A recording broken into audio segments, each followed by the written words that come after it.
On April 5, 1794, a man stood before the guillotine and gave his executioner an instruction that has haunted historians ever since.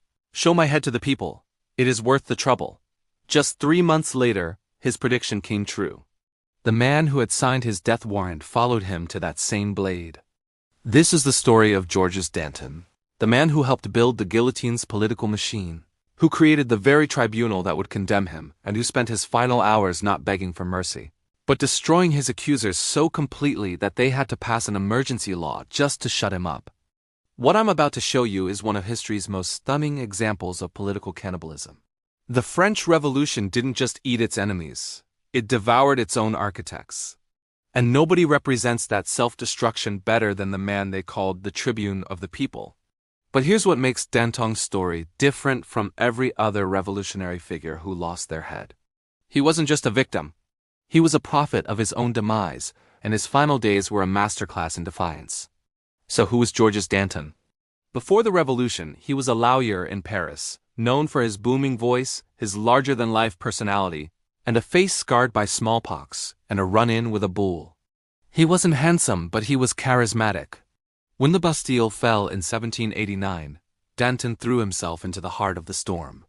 He became a powerful orator, a founder of the Radical Cordeliers Club, and a voice for the common people of Paris, the sans-culottes. His speeches could whip a crowd into a frenzy, and he quickly became one of the most influential figures of the early revolution.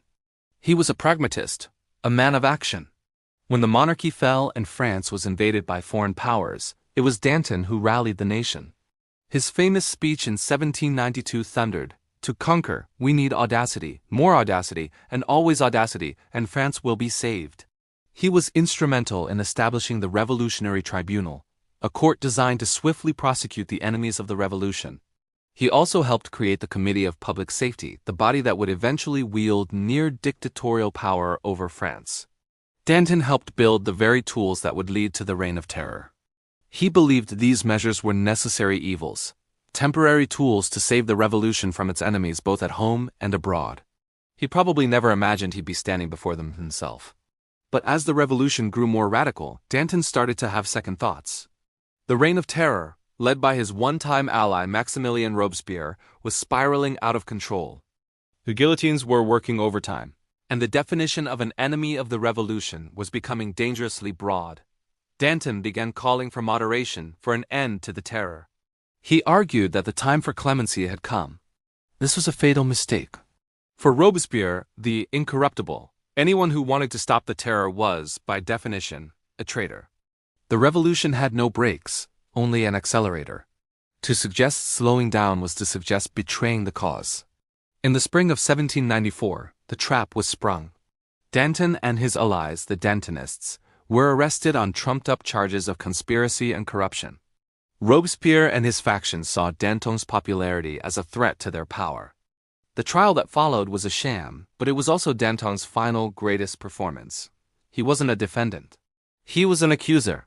His voice, which had once rallied Paris, now echoed through the courtroom, tearing apart the prosecution's case. He demanded that his accusers face him. He mocked the court. The crowd outside was on his side, and for a moment, it seemed like he might actually turn the tables. He was so effective, so dominant, that the Committee of Public Safety panicked. They rushed through a new decree. Any prisoner who insulted the court could be removed and condemned without a defense. It was a law created specifically to silence him. And so, Danton was silenced. On the way to the guillotine, he passed Robespierre's house and shouted, "You will follow me." It was a prophecy. Stripped of his ability to speak, Danton faced his death with the same audacity he had lived his life. His final words to the executioner weren't a plea, but a command, a final act of defiance. He knew his story, his legacy, was worth more than his life. And he was right. Just 3 months later, the Reign of Terror collapsed, and Robespierre himself was sent to the same guillotine. Danton's prediction came true. The revolution had finally consumed the man who fed it. Danton's story is a chilling reminder that the architects of radical change can easily become its victims, and that a revolution, once unleashed, can develop a terrifying logic of its own. He saw it coming.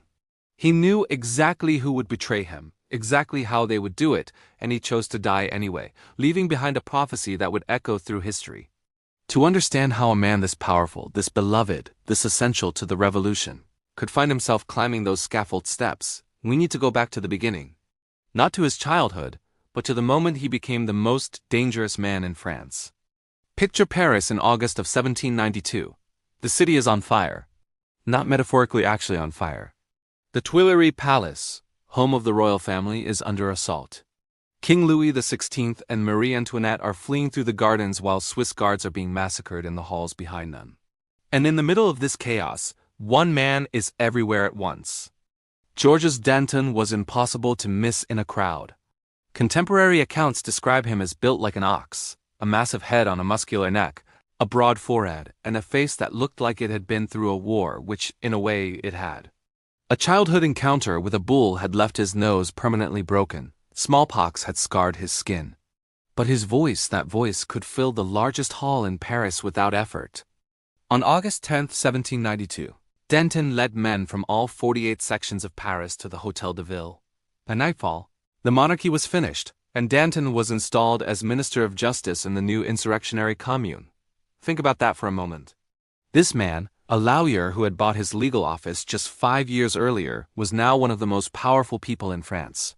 He controlled the courts. He controlled what counted as law.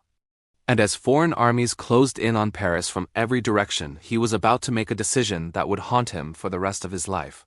On September 1, 1792, news arrived that the Prussian and Austrian armies had taken Verdun.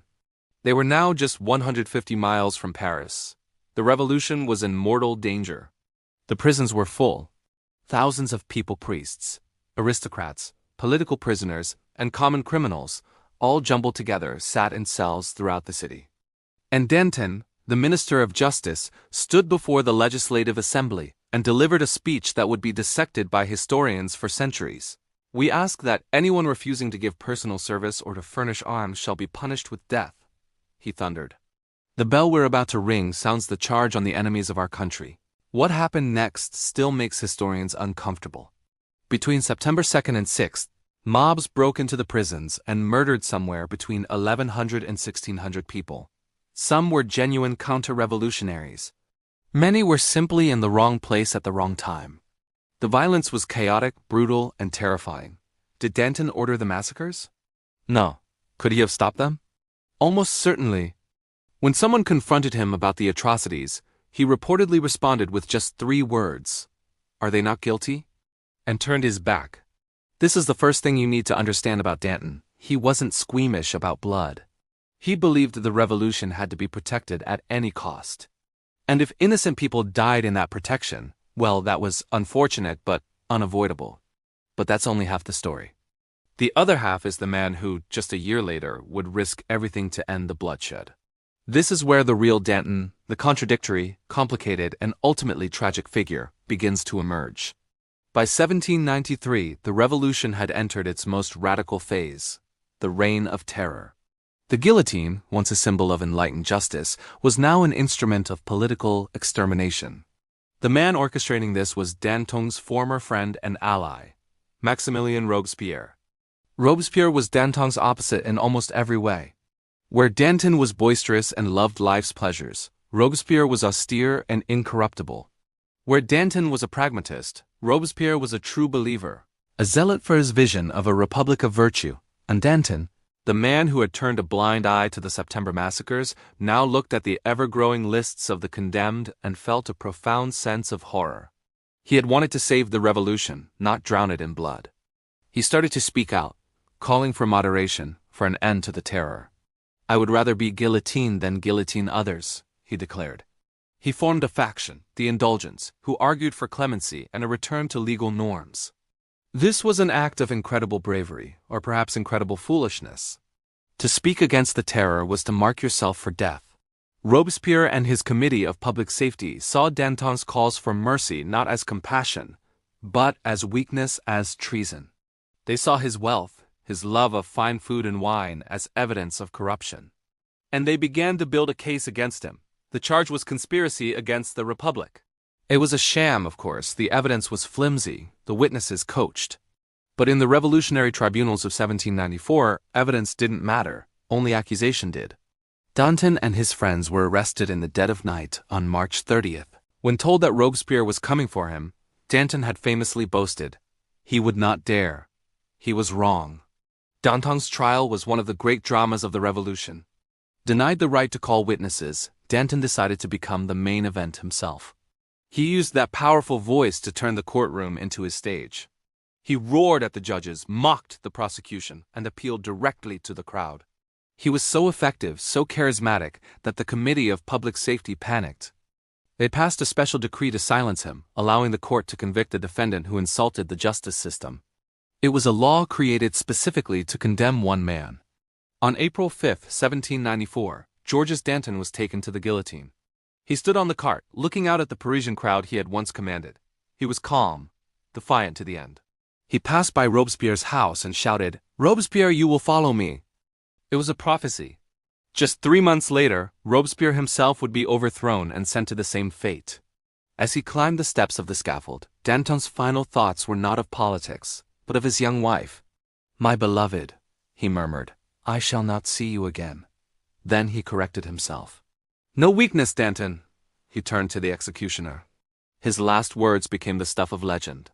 "Show my head to the people," he commanded. It is well worth seeing. So who was the real Danton? A patriot or an opportunist? A bloody-handed radical or a voice of moderation? The truth is, he was all of these things. He was a man forged in the chaos of his time, a man who embraced violence to save his nation and then recoiled from the monster he had helped create. His story is a powerful reminder that revolutions are not made by saints. They are made by complex, flawed, and often contradictory human beings. Danton's life shows us that the line between hero and villain, between savior and destroyer, can be terrifyingly thin. And sometimes, the very qualities that allow a person to rise to power are the ones that lead to their downfall. But here's the paradox that would eventually seal Danton's fate. He believed in the revolution, he believed in its necessity, but he also believed there had to be limits. There had to be a point where the killing stopped. In the months to come, he would try to find that point, only to discover that the very machine he helped build, well, it didn't have an off switch. By April of 1793, Danton had reached the absolute peak of revolutionary power. He became a founding member of the Committee of Public Safety, the 12-man body that effectively ran all of France. For 3 intense months, he was the head of government, handling foreign affairs and military matters. His approach was pragmatic. Yes, fight the foreign armies invading France, but also negotiate. Try to break up the coalition of nations attacking them. Find a way to end this devastating war before it consumed everything. It didn't work. The military situation just kept getting worse. The committee needed someone more ruthless, more uncompromising. And on July 10, 1793, when their term expired, the convention elected a new committee. Danton wasn't on it.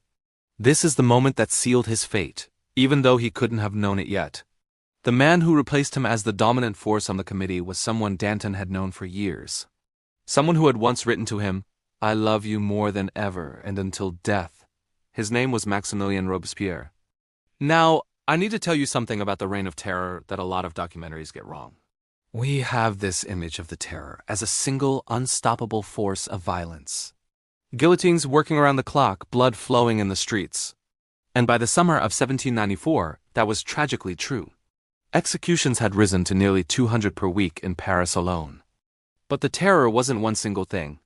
It was a vicious battle between factions, each one desperately trying to control the revolution's direction. In late 1793, 3 groups were locked in a death struggle. On one side, you had the ultra-radicals, men like Hebert, who wanted to push the revolution further, faster, and more violently. They wanted to abolish Christianity entirely. They wanted mass executions. They wanted terror without end. On the other side, you had the men who would soon be called the Indulgents. This was Danton's faction, along with his childhood friend, Camille Desmoulins and others who believed the terror had served its purpose and now needed to stop. They called for clemency. They called for the release of the roughly 200,000 people who had been imprisoned simply as suspected counter-revolutionaries. And in the middle, playing both sides against each other like a grandmaster of a deadly chess game, was Robespierre. Here's the move nobody saw coming. Robespierre would destroy both factions. First, he'd go after the ultra-radicals. Then he'd turn on the indulgents. And by doing so, he would isolate himself so completely that his own downfall became inevitable. The weapon Robespierre used to destroy Danton wasn't the guillotine itself. It was something far more insidious, an accusation of corruption. Let me be honest with you about something historians have debated for over 2 centuries. Was Danton corrupt? The short answer is probably yes. Modern scholarship has largely accepted that Danton took money from the royal court before the revolution, essentially acting as an informer in exchange for payments from the king's private funds. There are also accusations that he pocketed valuables while on a mission to Belgium. And there are lingering questions about his involvement in a financial scandal involving the French East India Company. But here's what's critically important. None of this was proven during his lifetime.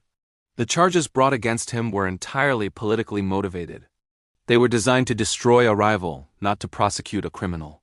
As one historian so perfectly put it, Danton's corruption was more the result of carelessness and a big personality than a deliberate scheme to profit from the revolution.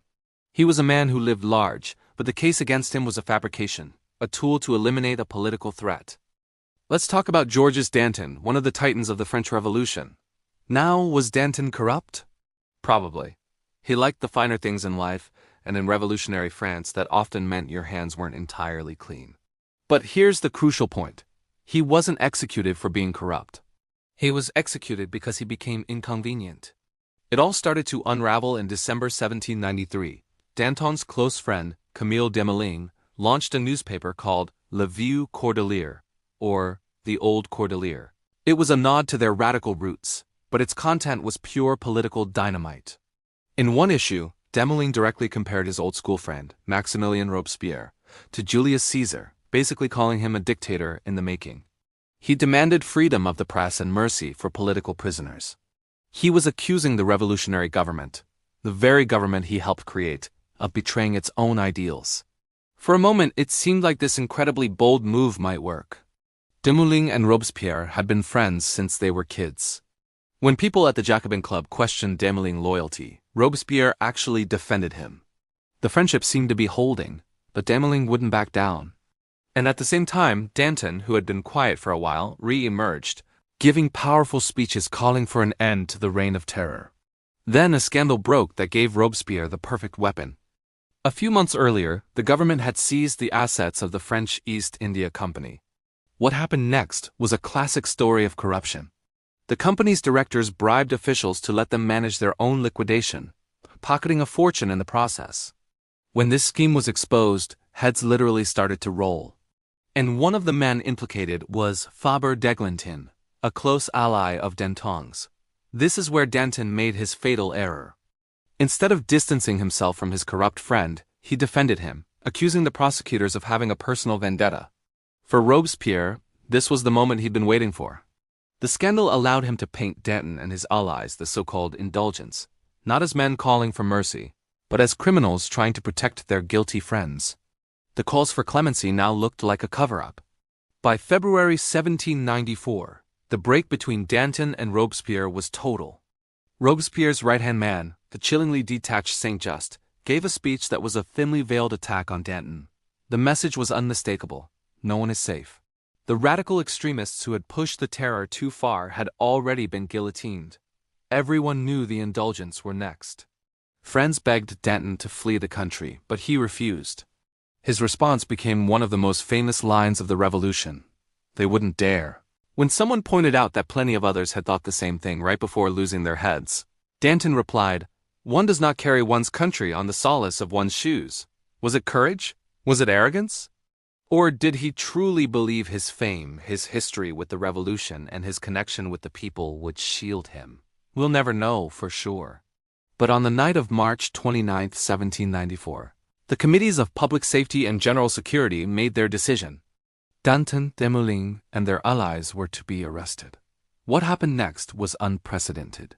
Danton was denied the right to speak in his own defense before the National Convention. Other accused deputies had been allowed this courtesy, but the committees knew Danton's power. His voice, that legendary booming voice, was simply too persuasive. They couldn't risk him swaying the assembly. At dawn, the man who had helped create the Revolutionary Tribunal was arrested. Now he would be judged by it. This tribunal was designed for one thing: speed. It was created to process political enemies quickly, without the fuss of a normal legal system. And now, that brutal efficiency was turned against its own founder. The trial began on April 3, 1794. It was a sham from the start. The judge was a Robespierre appointee. The prosecutor was the infamous Fouquier-Tinville, a man who had already sent thousands to their deaths. And here's the detail that says it all. The jury had only 7 members, when French law required 12. Why? Because they could only find 7 jurors they could trust to deliver the guilty verdict they wanted. Danton knew the trial was rigged. So over the next 3 days, he didn't mount a legal defense. He launched a political counter-assault. He unleashed furious attacks on the Committee of Public Safety. He denied every charge, often mocking the absurdity of the accusations. When they claimed he'd stolen a carriage full of table linens, he just laughed at them, exposing the weakness of their case. His powerful voice boomed through the courtroom, spilling out the windows and into the streets where massive crowds had gathered. They wanted to hear the tribune of the people one last time. He reportedly roared, "My name is tolerably well known in the Revolution. I shall soon be in nothingness. But my name will live in the pantheon of history." He completely dominated the proceedings.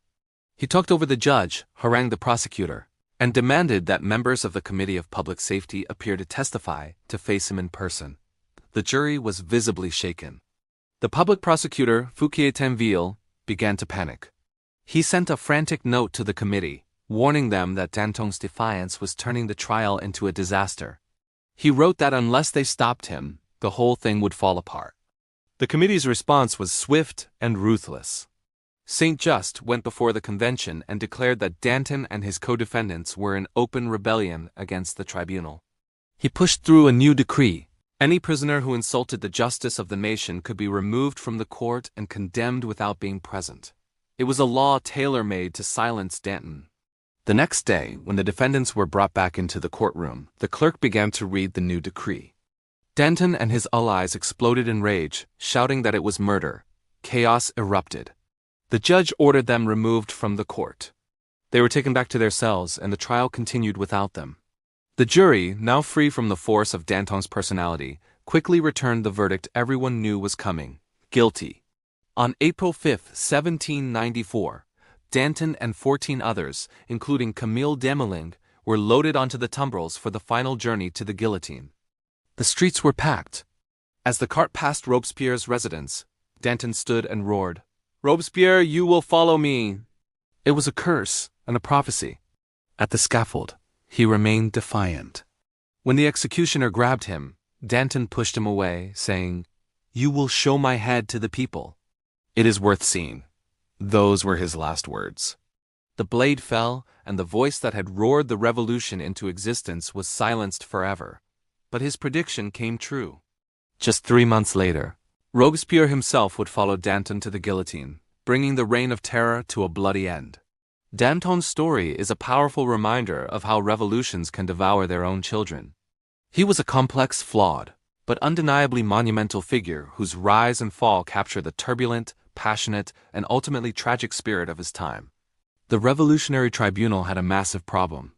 His name was Georges Danton.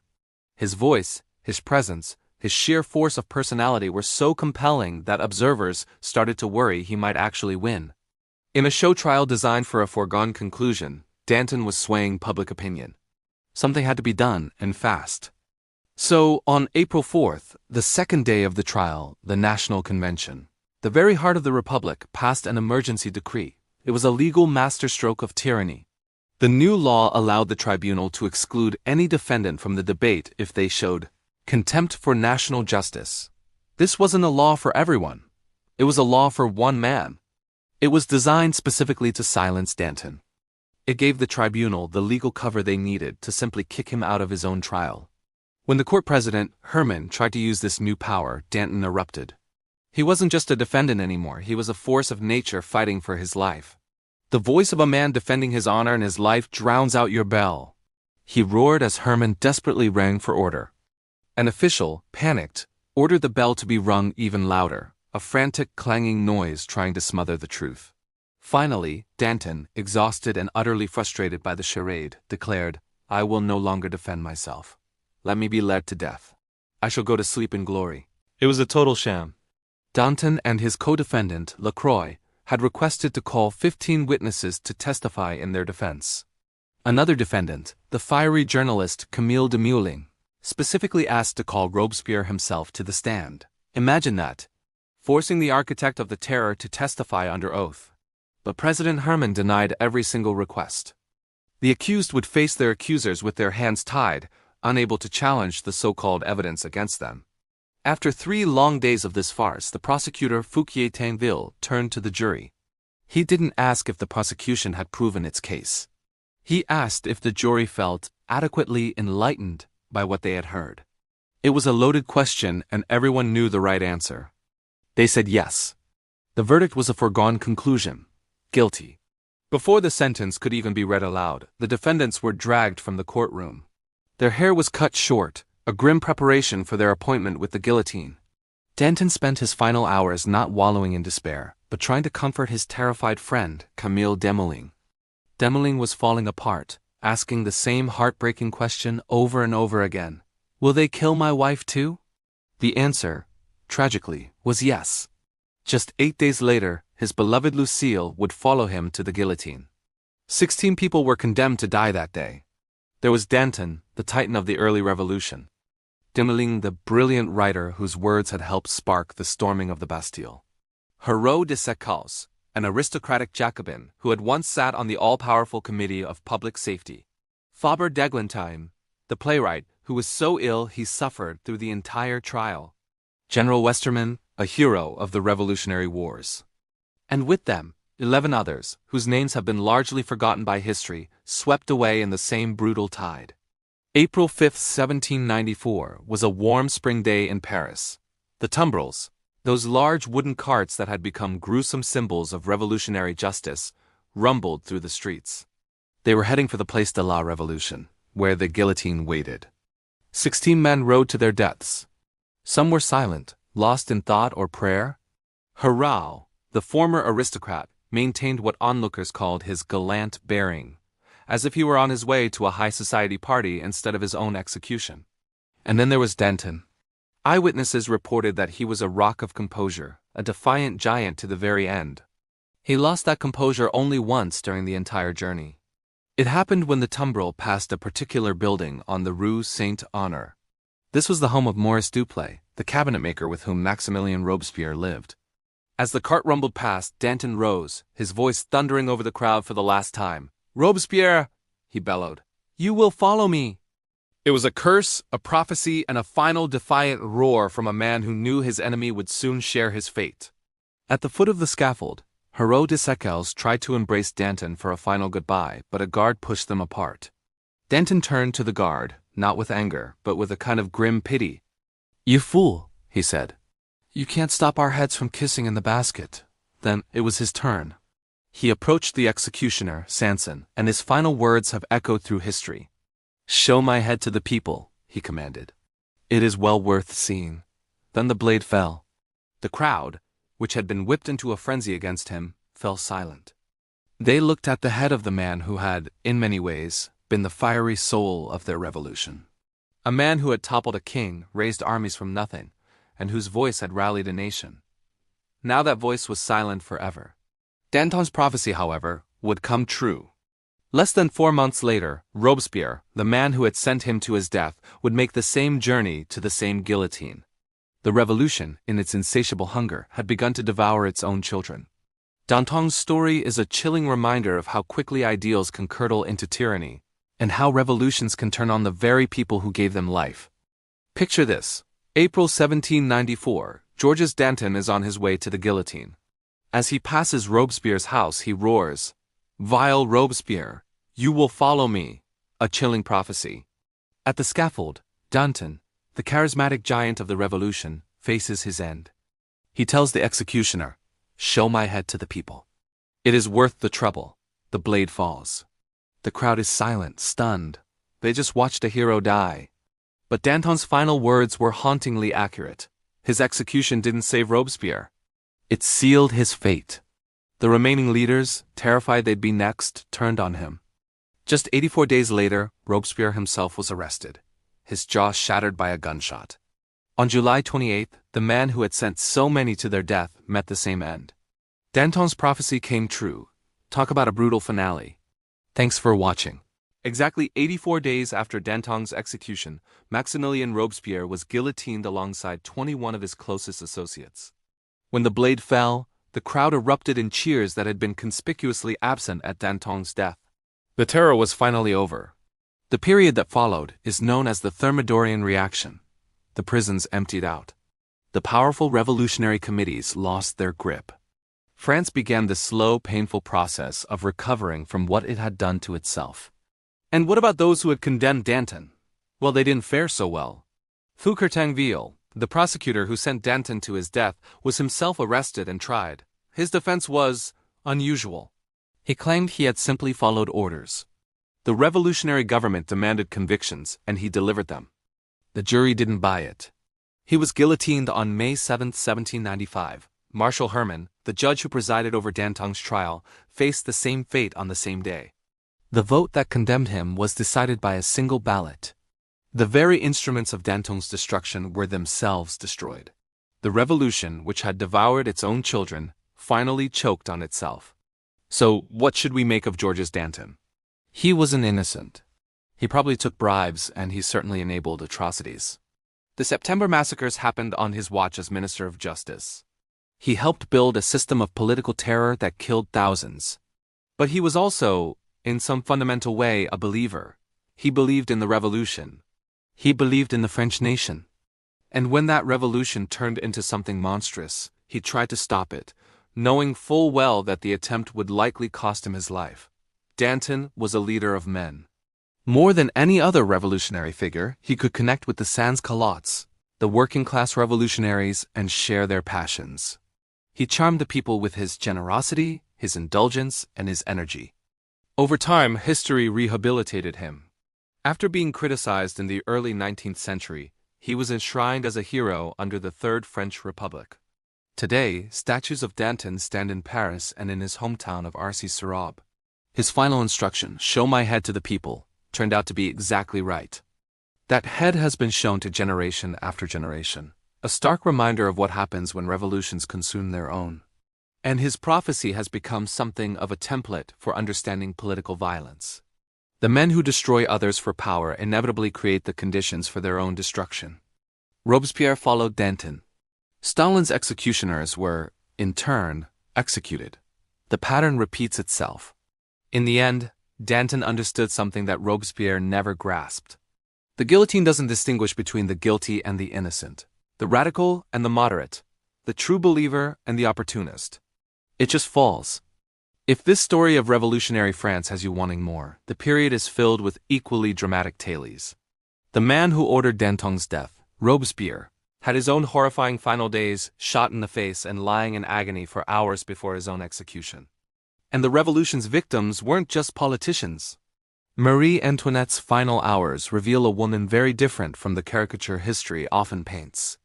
But perhaps the most chilling parallel to Danton's chess story is what happened to some of Henry VIII's victims. Anne Boleyn's last 17 days in the Tower of London show the same pattern. A powerful figure brought down by a rigged court, denied the right to defend themselves, and executed for political convenience, rather than any actual crime. The machinery of state terror looks remarkably similar across the centuries. Thanks for watching, and I'll see you in the next one.